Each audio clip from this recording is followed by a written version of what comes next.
Welcome to Carrying the Conversation, a reproductive options podcast led by real surrogacy experience.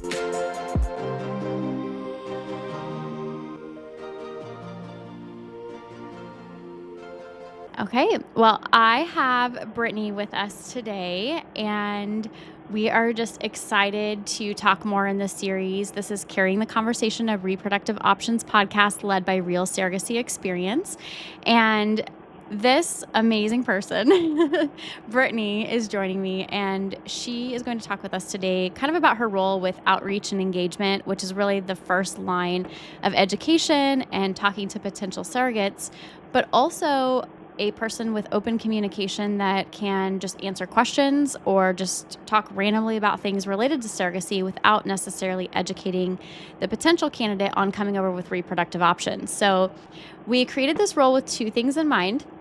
We really wanted to make sure that someone was there to provide education and potentially move them into the intake process with us, but also just to have more helpful people out there because, as you know, and Brittany will talk on this too, some of the surrogacy groups are a little less than ideal, and they can be kind of muddy. We'll call it muddy. We'll say that. And it was just really important for us to have people on our team that's just out there and willing to comment and educate. So I am excited to introduce Brittany as one of our amazing team members. And Brittany, if you are open to it, I would love for you to just share a little bit about yourself, and let's kind of talk about your surrogacy experience. And then I'm going to share a little bit about how we met and how you came over to Reproductive Options. Yeah, hi guys. So I'm Brittany. I am a mother of three very busy kids as well. I have my own husband and I live out in the country. I've been a surrogate twice. So my first surrogacy journey was for a couple in California, and that baby just turned 2 in April. And I also just had a twin surrogacy in February where the single embryo split into twins. And that was very exciting and very trying as well. Yeah. And I joined this group because I wanted to not only educate surrogates, but be that support that I wish that I had during my first journey. So I'm happy to be here and happy to share my experiences. Amazing. Thank you. And Brittany did not do her first surrogacy with us. And we have just kind of a fun story. So Brittany was actually pumping after her first surrogacy. And Brittany and I live pretty close. We're about 2 hours away from each other in Illinois. And I had actually just had my daughter, my last daughter, and I was sick and I had to take some medications, and my milk supply kind of tanked. So I actually found Brittany completely separate in a Facebook group for milk donation, and she actually pumped for my youngest daughter. And when I pulled up to her house, I had the reproductive options stuff on my car. And so Brittany started asking questions, and we just stayed in contact, and she decided to come over to us for her last journey, which she said, of course, was twins. And if you're open to it, we're going to put up some pictures if you're okay with us sharing, because it is amazing. Yeah. And reproductive options only allows for a single embryo transfer, so that embryo split. And you carried twins so beautifully. Thank you. And had, I think, a pretty great experience and a great relationship with the parents. And I know you said the things that were lacking in your first journey is kind of your why behind, the education. And I would love for you to just kind of share what your day-to-day looks like and your role with that outreach and engagement. So for my day-to-day, first I start off with coffee because I need coffee. Yes. But I log on to see if I've had any messages or anything from potential surrogates or anyone just wanting to learn more about the process. I check my platforms, and then I have what I like to call my brain book, where I write everything down and just keep track of those that I've talked to see, like, maybe that person has needed some additional support, and just to check in to let them know, hey, somebody's here for you. So I try to check in with those that I need to, add in the information that may have come up, and just be that support for them. So my brain book really helps me out daily. And then I just browse through all the social platforms that I'm on with surrogacy to try to see if anybody needs experience, advice, just a listening ear. As you mentioned, some of those groups can get pretty muddy and not really supportive, and I just want to let them know, like, we're all human. We're all here to just help one another, and we get into surrogacy because we have the heart to do it. So let's extend that heart to those that need it and need that advice and support without feeling pressure to join the agency or it feel transactional or anything like that. So that's my day-to-day. Amazing. And it's tricky because I think a lot of people can come into surrogacy with only the one experience that they have. And so they form a really strong opinion on all of the situations. So you'll see, like, when people comment that some advice may be really firm in one direction and some really firm in another. And I think it's just really nice to be able to have people that can kind of step back and understand that everybody is human.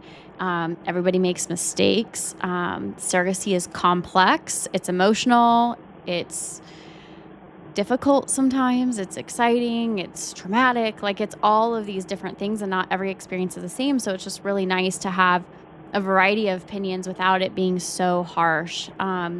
And I think it's difficult sometimes to kind of put yourself in someone else's shoes to see, why are they feeling that way?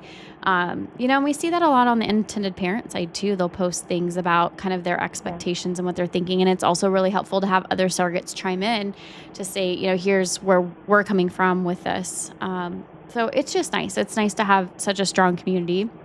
And of course, then it's really great to provide some of those initial conversations prior to potentially applying with Reproductive Options and then going to intake with Katie, who's also fantastic. But it's just a really great way to kind of bridge that. And of course, our entire team that works day to day on the surrogacy process, so your case manager, intake, outreach, and engagement, our program supervisor, all have been surrogates before.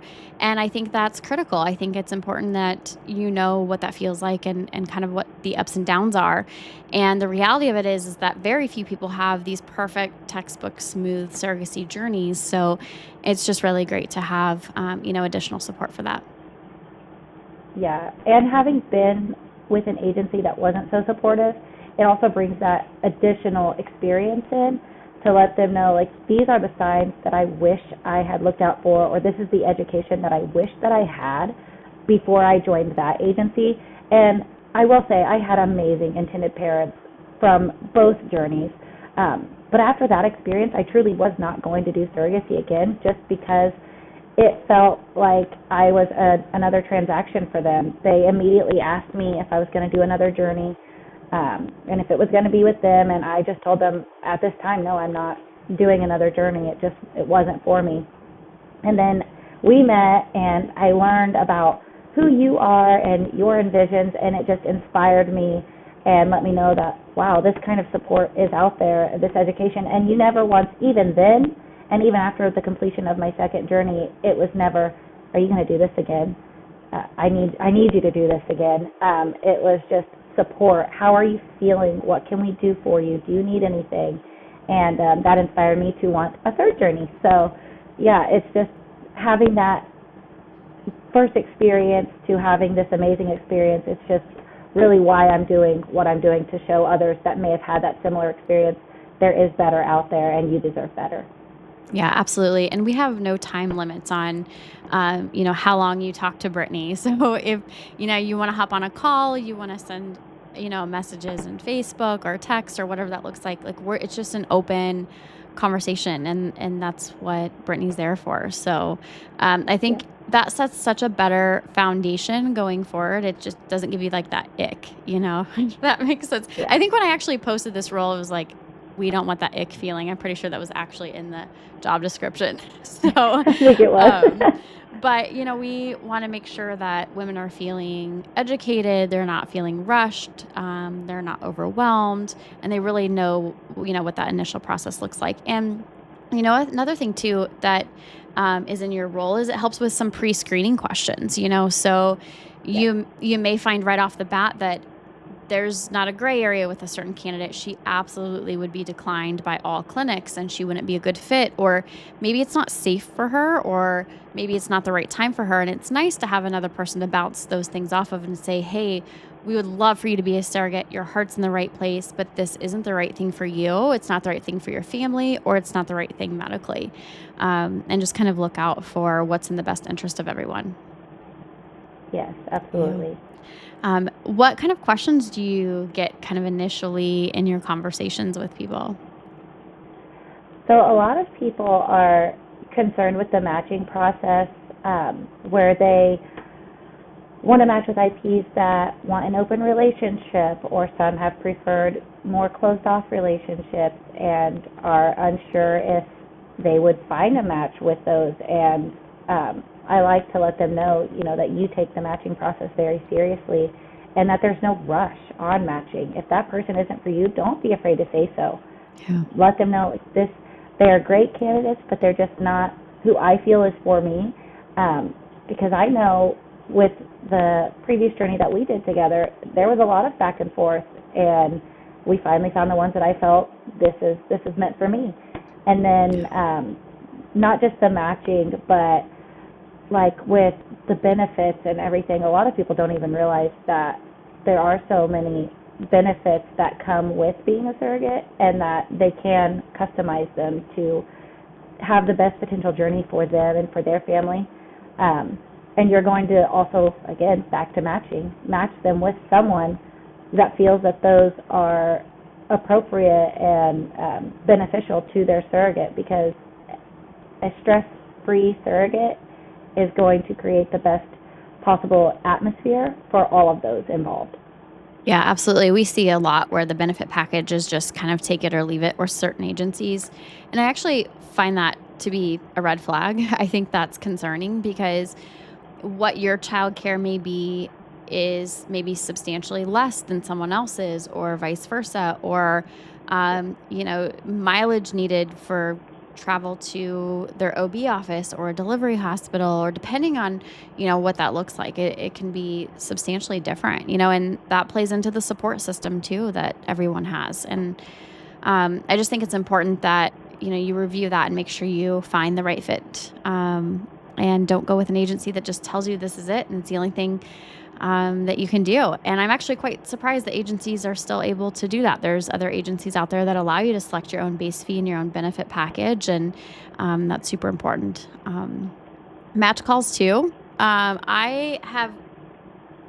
We have quite a few repeat surrogates that came to Reproductive Options after having match calls with other agencies, where they literally ask each party on the call at the end of the call if they would like to confirm the match. Like, Wow. there's just so much pressure. I can't even imagine, because I'd feel bad, like if maybe the parents are lovely, but they're not the right match, and someone asks, like, what do you say? I'm sorry, you guys are so great, but I don't know. That's Yeah. just so much pressure, but it happens. And I don't like to break hearts. So if Yeah. that were to happen, I would just immediately cave and be like, absolutely, I'll work with them. And that's not what happened with my first journey.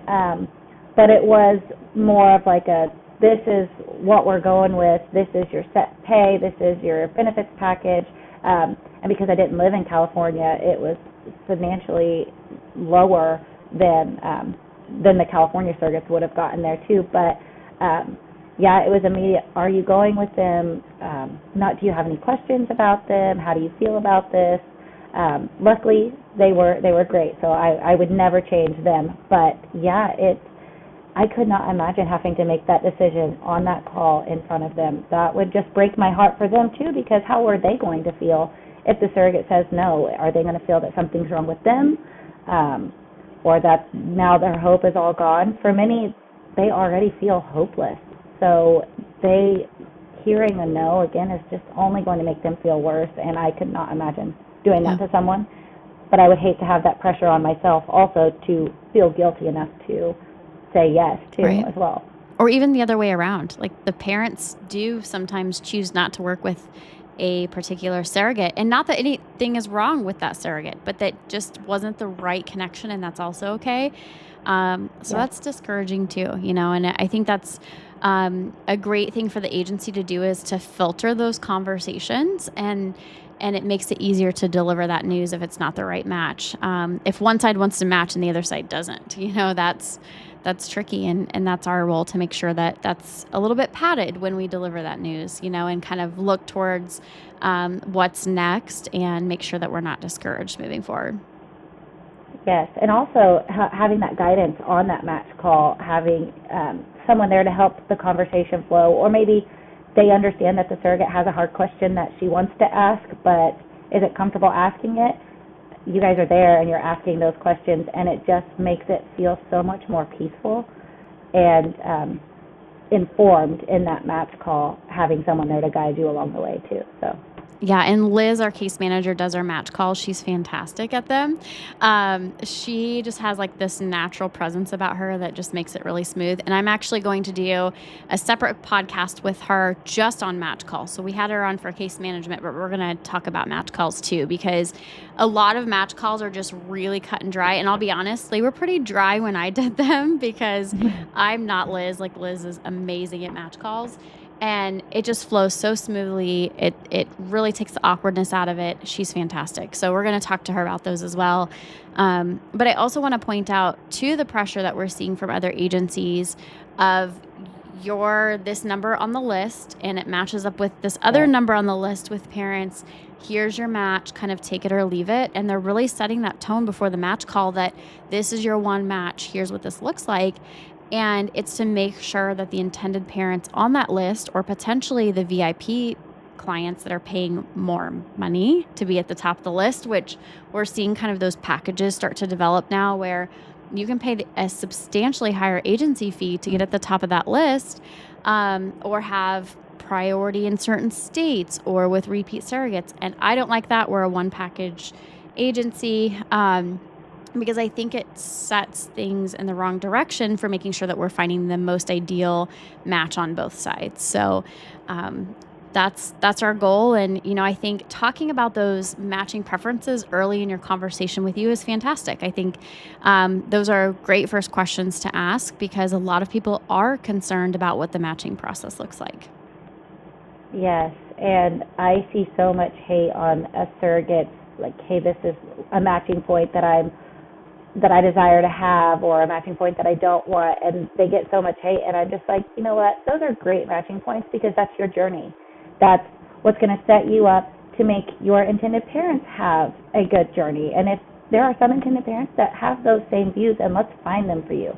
Everybody has a match out there, intended parents and surrogates, and it's so important to search for that so that everybody can enjoy this experience, because some people only have one shot at this, and why not make it the best one?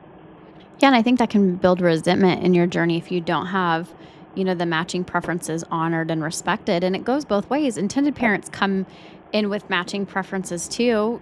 Clinics have their guidelines and requirements, but some clinics also have matching preferences. They may be something more than ASRM guidelines, or just kind of what their preferred list is. So I think the idea for us is that we're matching those as best as we can. Now, we may not check every single box, because on both sides, surrogate side and intended parent side, can get a little bit out of hand sometimes with matching points. But, obviously we want to make sure we're honoring the core values of each person so that you feel safe and protected and heard during your journey. And that builds a better relationship between the parents and the surrogate, without that resentment or kind of what ifs.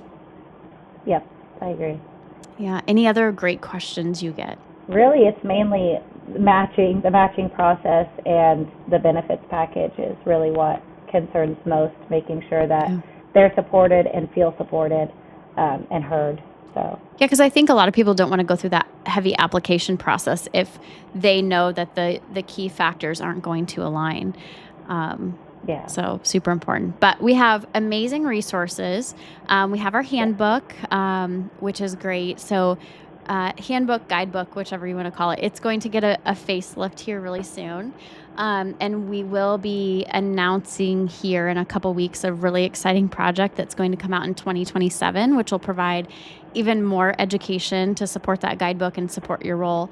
But we're just an open book, contact us, have an open conversation. If you don't go with us, that's fantastic too. Like, we just want to be here and provide that education and support that's needed.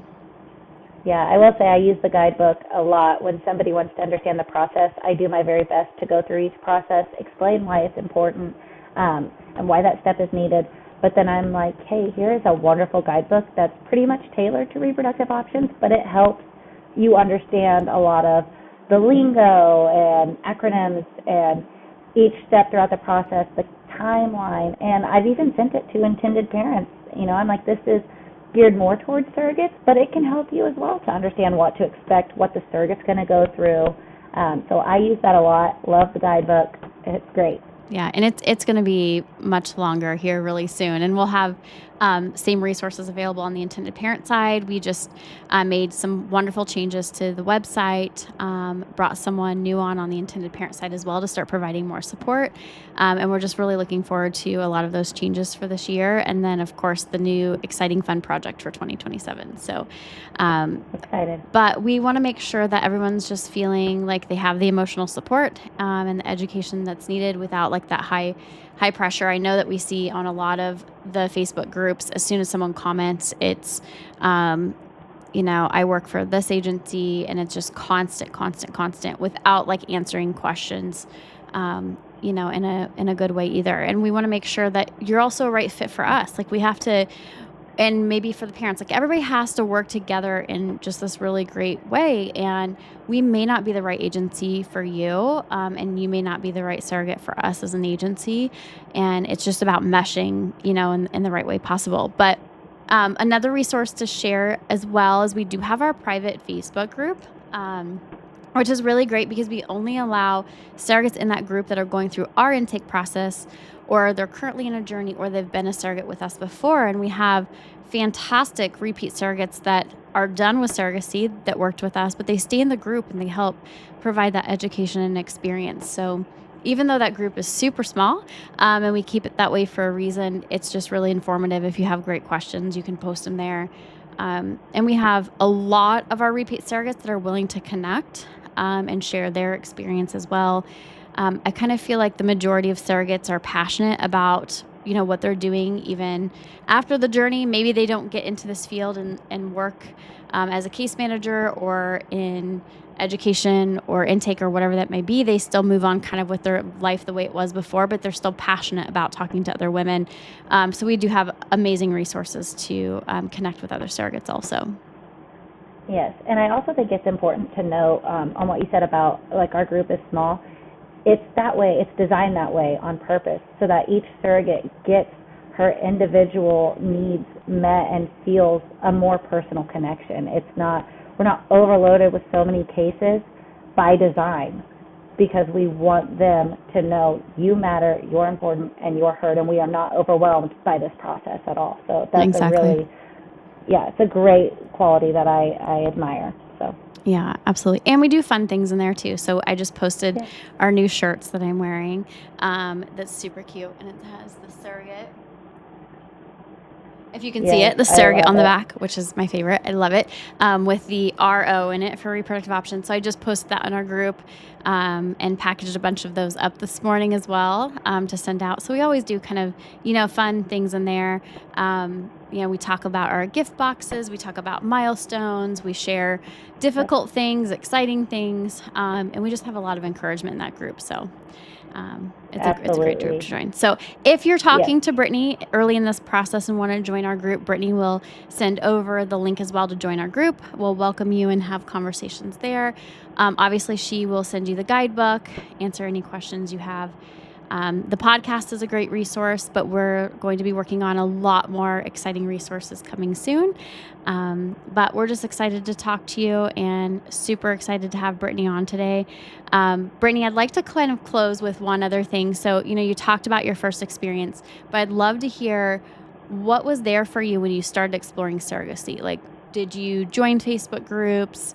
How did you hear about surrogacy? What kind of was your initial, I guess, involvement with thinking about surrogacy?